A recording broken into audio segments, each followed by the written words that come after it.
Well, welcome here in our teaching session. That's not going to be a teaching session, but more to that later. Well, we're glad that you're here. Looking forward to the next hour we have together. And well, how are you? How's the session going for you so far, the conference?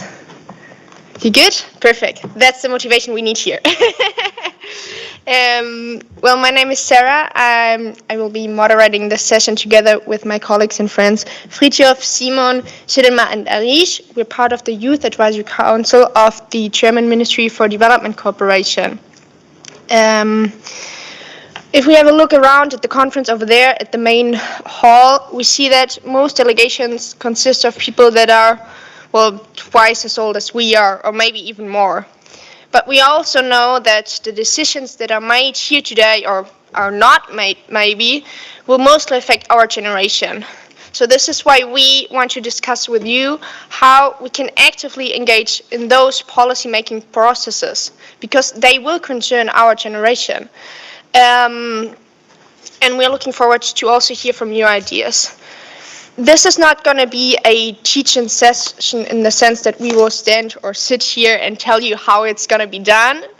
It is mostly going to be a room to get to know each other, to hear from your experiences, to hear from your best practices, to tell you our stories, our experiences we had with the ministries, and then hopefully we can find out some strategies on how to be able to make climate policies more just for young people. That would be a nice perspective. Before we start with this, Fritjof and Simon will give you an insight on our work and the way we try to engage in the ministerial policies. And afterwards, we will come together in small groups. So it's good that you're already sitting on 4 tables and not, well, maybe the 2 of you will later join one of those tables. And then we will get the chance to discuss maybe the groups or the initiatives you form part of, and see what are the common weaknesses and strengths we are facing. And then we can bring this discussion to the plenary and then maybe find out some strategies. That would be it for the beginning, and I will hand over the word to Fritjof and Simon. Yeah, thank you, and very warm welcome from my side too. Who are we? Maybe on the next slide. As Sarah said, we are the Youth Advisory Council of the Federal Ministry for Economic Cooperation and Development.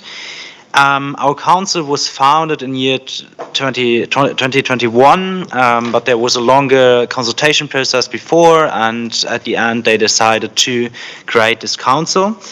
Our aim is to advise policymakers from a young perspective. So it's important to know we aren't experts in development cooperation or something like this. We have a young perspective, and this is the perspective we advise policymakers. We are 16 young people between 16 and 24 years, and we are living all around Germany, some of us also abroad. We were selected by a selection committee. In the selection committees there are people from the ministry, but also from NGOs and old members of the Youth Council. And our term of office is 3 years. But after 1.5 years, the half of the members change, so we have a rotation system, so the old members can explain the new ones how the Youth Council works.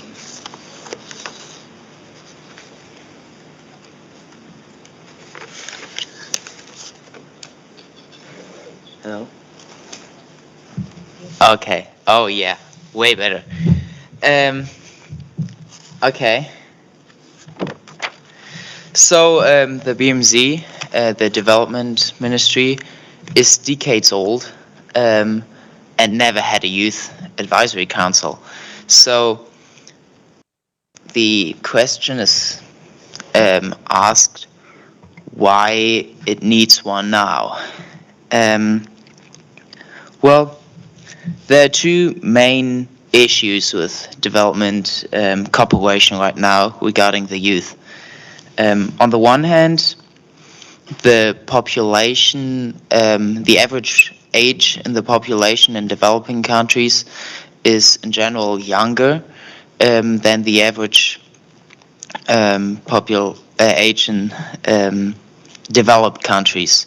So are the politicians. And often it leads to complications when people work together that have a big age gap, a big difference in their age. So the idea, and the second problem is that, the second issue is that development politics are always thought on the long term, over sometimes even multiple decades. And the time where the decisions are made for lays far back in the future, and that is going to be the future where people that are young nowadays are going to be grown up, so it affects their world.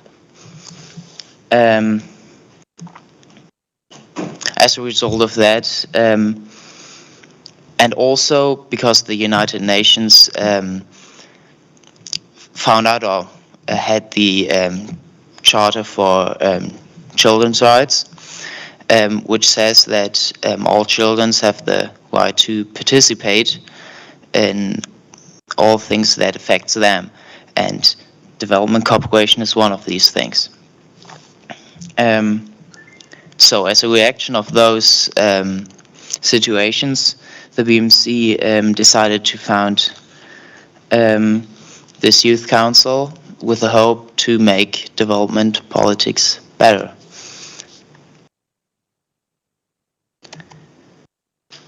I'm gonna give you a little insight on how we are working, how we organize ourselves.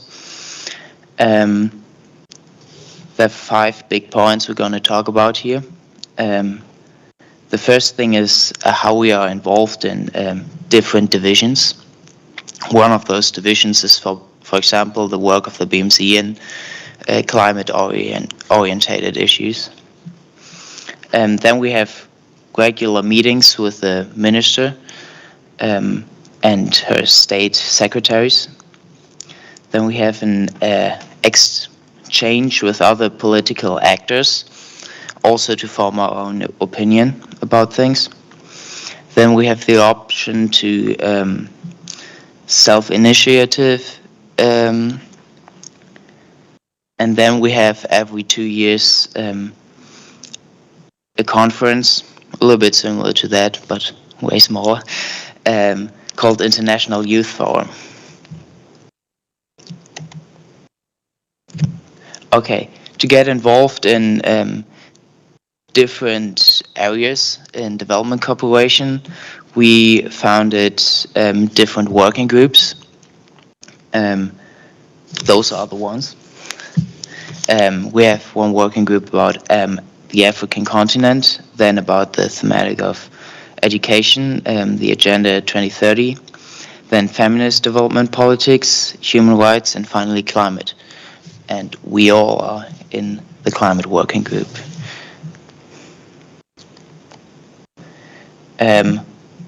One example of how we get active in those areas is our commentary on the climate core theme strategy.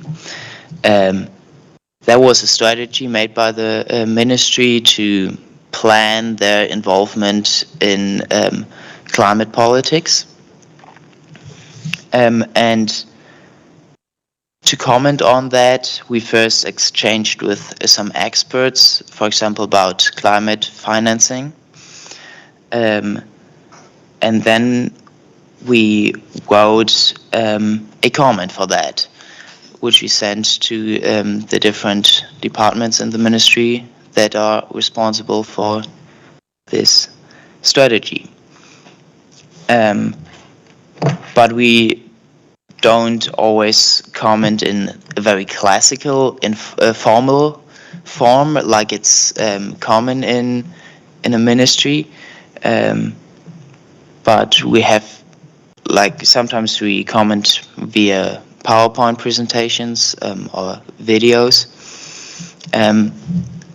This is, for example, how our commentary on the climate core theme strategy looked like. Then we have regular meetings with the Minister and the Secretary of State. That is really helpful, in my opinion, because we can skip the whole block of ministerial bureaucracy, and we can pointing out our concerns and the concerns of people in our age to the minister and make clear what we want her politics to be like.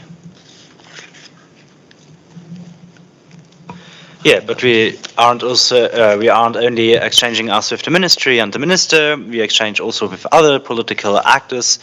So we, for example, we have meetings with members of parliament from different political parties. Our main task is obviously to advise the ministry, but for us it's very important to give a look to other political divisions and see their points and also say them our points. And we have had a public hearing in the Committee on Development Policy in the German Bundestag, so the national parliament in Germany. That is important because this committee monitors the work of the BMZ, and so we can have an impact on the work. But we are also guest and speaker on different events, for example, on the German United Nations Association. And we visit organizations such as the German Institute for Human Rights, and of course we are on other events like this or on the Transforming Education Summit in New York, so also in international places. Another thing we can do in our work is to be self-initiative, and we want to give you an example. For example, there was a thing, they said Germany has a gas deal with Senegal, and this gas deal would be an exploitation of the gas fields in Senegal and was a danger for the community, community on the ground, the fishes, and also for the environment. And because of this, we wrote an email to the minister and said, we don't agree with these plans. What do you say to this? And then the minister gave us an exchange, a video call with the state secretary, and we exchanged about his plans. And that is very important that we can be self-initiative when we want to say something to a subject. And in this course, it's important also for us to let the people on the ground have a voice and have a saying. So in this case, we had a video statement from a Senegalese Fridays for Future activist. So we are transporting maybe opinions, but we aren't the voice or something of countries in the global south. As Fridtjof said, we have an international youth forum, so every 3 years. The last and first international youth forum was last November in Berlin. We exchanged 1 week with young people from partner countries of the German Development Cooperation. And this forum is to learn from and exchange with young people from the global south. And at the end, we formulated recommendations on the German Development Cooperation and gave them to the minister. Our goal is to build a long-term consulting network with these young people, which we regularly exchange information and that we can include in our advisory processes. Yeah, and now I hand over to Sarah. Well, thank you very much for these insights. Are there any questions so far? No, that was a lot of information. But okay, then I'm curious to get to know what are the initiatives or groups you're here with. Maybe we can do a quick overview. Hands up, who is here with their government or a governmental program? Okay, there are 3 hands. And who is here with an NGO? Okay, is anyone here who founded their own group, their own advocacy group, their own initiative? Ah, interesting. And the others that did not raise their hands? Ah, okay, interesting. Okay, perfect. Well, now we will have the time to discuss your initiatives or groups a bit more. We will do that with a method called age assessment. It looks like that. On the one side, you can fill out the strengths and successes of your groups or initiatives. And on the other side, maybe the challenges or weaknesses you face. And here in the middle, bright ideas. That might be, for example, for us, strength and success factors are that we bring in different perspectives because we are a group that consists of people of different ages, different backgrounds, with different connections. And on the other side, we have to face ministerial structures that don't always combine with the structures of young people that maybe go to school, go to university, are working, do the stuff on their free time.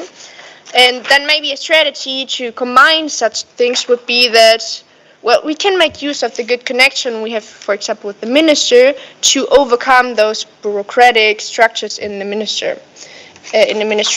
The idea is that once you go into the breakout groups or in the groups, that you take your time first to present yourself to the others in order to get to know each other, and then take maybe 2 or 3 minutes to think about what is it my group or initiative is good at and where are the problems, and then discuss that in your group and find out where are common problems, but also where are common points of strength, and then maybe think of how could we combine those things. Those who are participating online can unfortunately not participate actively, but they can send in questions if there are any questions or remarks, and then we will read them out. Are there any questions on the ongoing of that part? No? Then you can maybe sit on those 4 tables, and then we will split up and moderate the discussions in our groups, and you will have some 15-20 minutes for that. Perfect.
Yeah. I would kindly ask you to finish your conversations and ask one of each group to come to meet you the front so that we can hear about the discussions you had in your groups. I'm sorry to interrupt your discussion. Okay. You can. Okay. Thank you. Do we have a member of that group over there to come to the front as well? Do you want it to come to the front? Yeah, perfect. You can come over here as well. And I think Shirema is gonna come over here, right?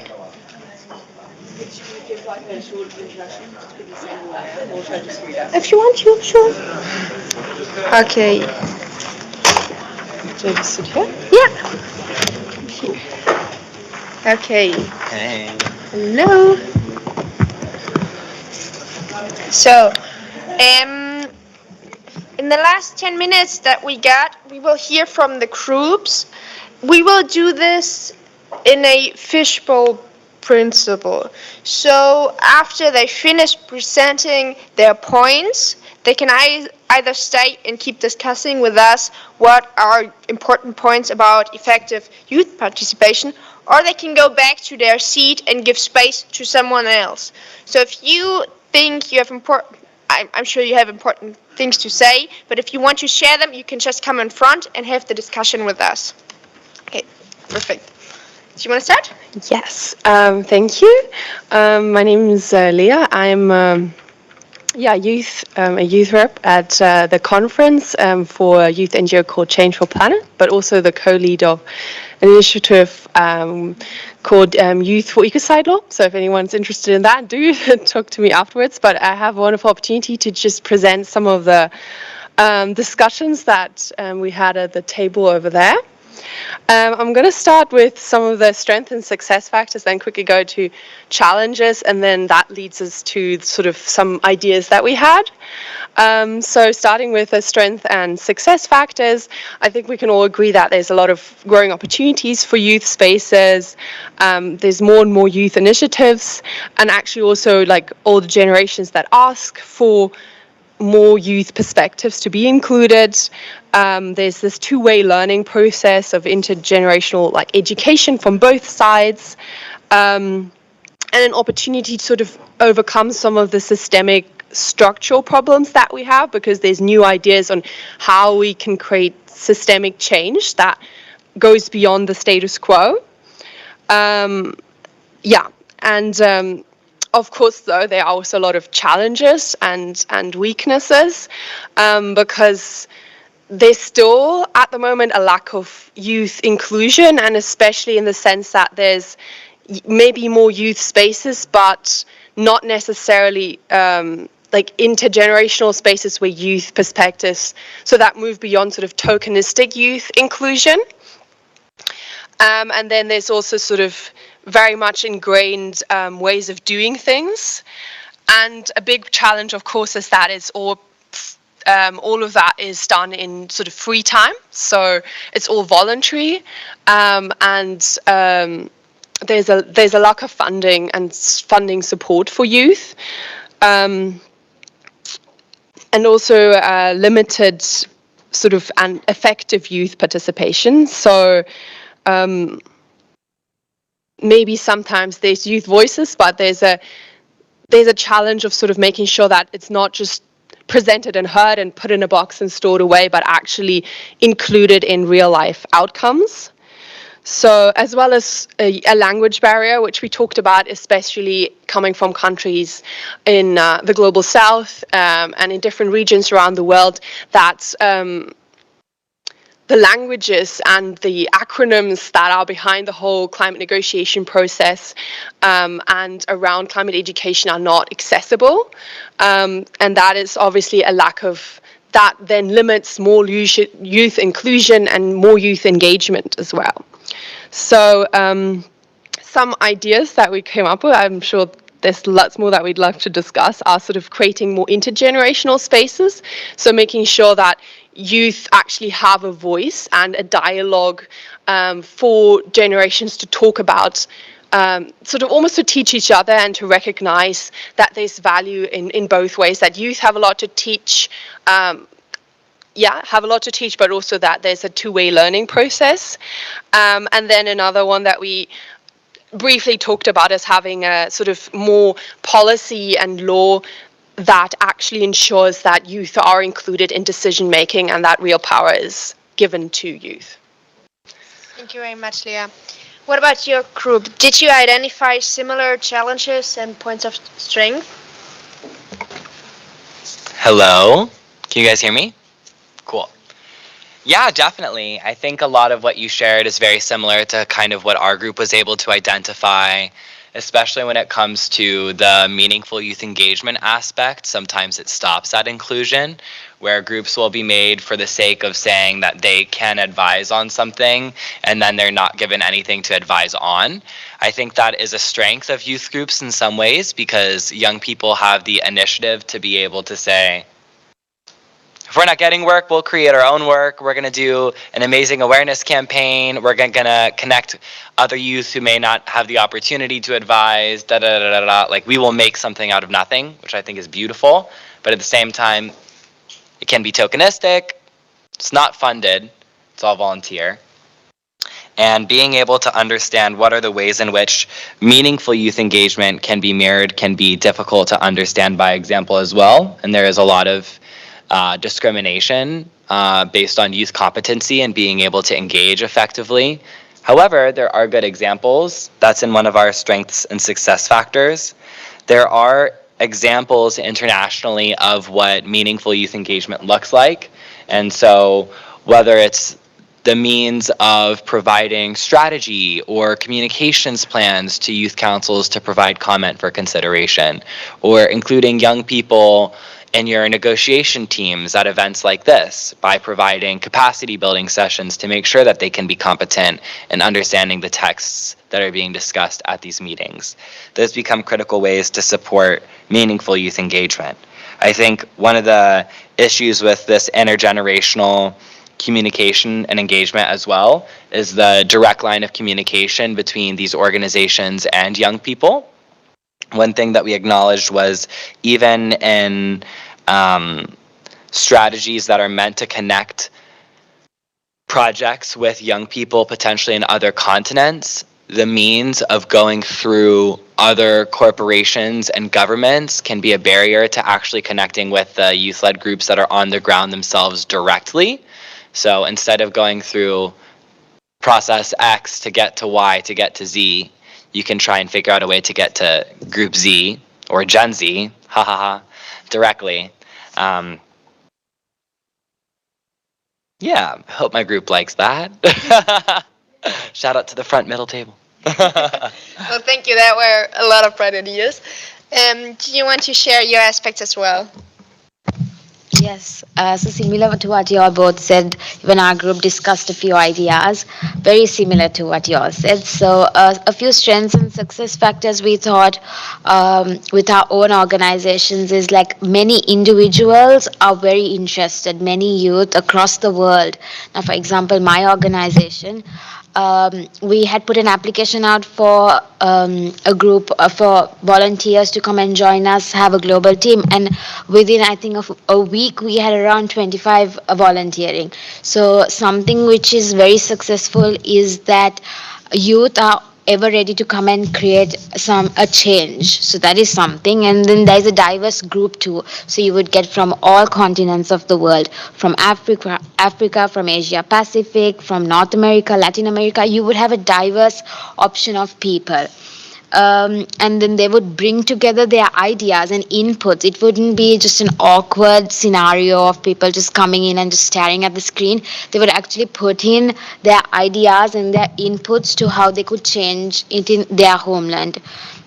Something else one of our group members also discussed is that NGOs and civil societies are also being included. They giving making discussions, and they giving points, which is very helpful and which is a great strength to organizations, because at the end of the day, those are what you need. Like, to even if you have a framework in plan to get you going, is you need the civil society and NGOs with you. And another group member said that they had amazing volunteers, like what I said before, and that when they do a good background check, they actually can get the best people, because everybody goes through a sort of a screening. So that is also a great strength, that there are volunteers ever ready to actually come and contribute to the factors. And the challenges and the weaknesses we discussed was it's hard to implement ideas due to political barriers. That is something which is a very, very big weakness we have, due to each country's barriers. It's difficult to get after a certain point. All of those are included. And institutional arrangements. So you would say that you're doing it, but over time it just doesn't get done. Throughout the years, it's you're going, and they're promising, okay, fine, this is happening, but it would never happen. So due to those institutional arrangements, nothing gets done, and the process is just held up. And the bright ideas and strategies we thought were the capacity building and staying informal. So always having an informal discussion, so everybody is free to put in their ideas, and it's not such a rigid environment, and which could happen quite natural. So it's an easygoing discussion. So that is it from our group. I hope all the points were clear and made justice to our group too. Yeah, well, thank you very much. Especially thanks to the last idea of staying informal. I think that was something that we discussed as well. That as young people, we're not doing stuff always the same way that people are working, that have been working in institutions and government jobs for decades, for years, but might go different ways and might break down hierarchies that way by being informal, as you said, or by being bold sometimes, or by ignoring, or maybe just not knowing ways of conduct, how some things are sometimes done, right? Okay, I wanted to ask more questions, but we ran out of time, and I think there's another group who wants the space after us. So I won't take it from them. But maybe we can hear last two sentences from Shidinma and Fritjof, right?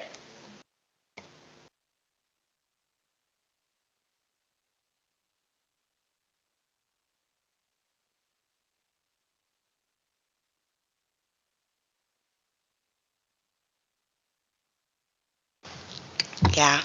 Okay, you guys can hear me, right?